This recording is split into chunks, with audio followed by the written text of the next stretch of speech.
The beep of my mobile revealed a voicemail not meant for me, a lover's whisper in a posh accent, confessing a rendezvous, and suddenly my cozy Manchester life felt like a stranger's lie. I caught my cheating wife when she left a voicemail by mistake, and it wasn't for me. I was sprawled on the sofa in our terraced house in Chorlton, Manchester, a mug of lukewarm tea in hand, when my phone buzzed with a voicemail notification.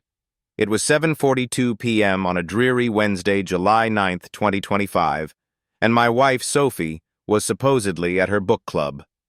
I'm Oliver Grayson, a 38-year-old accountant with a penchant for crosswords, married to Sophie for a decade. We'd built a life of rainy Sunday roasts and dreams of a holiday cottage in the Lake District. But that voicemail changed everything. I pressed play, expecting a reminder about bins or a chatty message from Mum. Instead, a man's voice, smooth, confident, with a clipped posh accent, filled the room. "Sophie, darling, can't wait for our escape to the Cotswolds this weekend. The inn's booked, just you and me. Tara, for now." A pause, then Sophie's giggle, her unmistakable laugh, before the line cut off. My stomach lurched. She'd dialed my number by mistake, leaving this intimate confession on my phone. The Cotswolds. She'd told me she was visiting her sister in Leeds.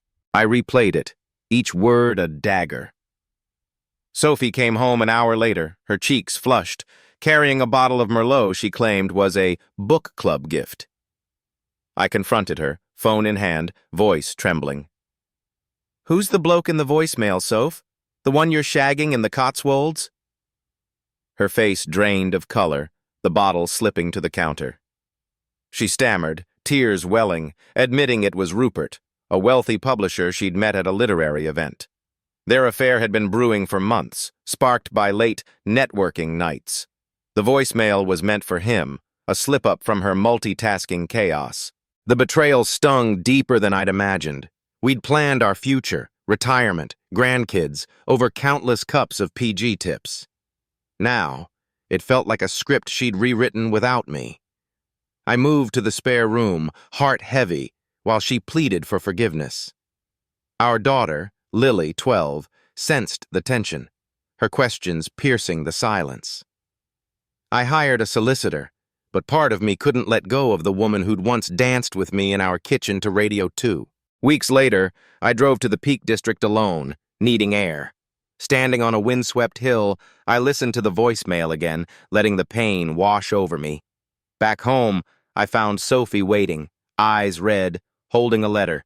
She'd ended it with Rupert, realizing the cost to our family. She begged for a chance to rebuild, not just for Lily, but for us. As the Manchester drizzle tapped against our window that evening, I looked at Sophie. Older, frailer, yet still the girl I'd married. The voicemail had shattered my trust, but her tears and Lily's hopeful smile mended a crack.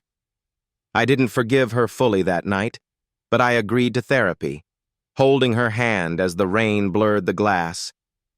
In that fragile touch, I felt the echo of our vows, a promise not broken but bent, waiting for us to reshape it with time and truth.